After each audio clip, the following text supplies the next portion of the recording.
I am the way, the truth, and the life. Or before Abraham was, I am. Or I am the resurrection and the light. Or I am the light of the world. And I am this, I am that, I am the other. All these statements are only found in one place in the Gospel of John. They're not found in Mark, not found in Luke, not found in Matthew. These statements are not historical. Jesus did not walk around saying, I'm God. He didn't say, worship me. Jesus considered himself a prophet and a Messiah, an eschatological prophet particularly. That was exactly what Islam teaches. The original Jesus wasn't focused on, his message wasn't focused on himself, but on God. So he preached God, his kingdom, how to be sincere, how to be loving, how to follow God's law in a way that Jesus taught it.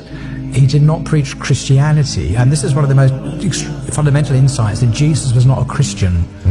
He didn't call us to be Christians. He called us to be submitters of God in a certain way.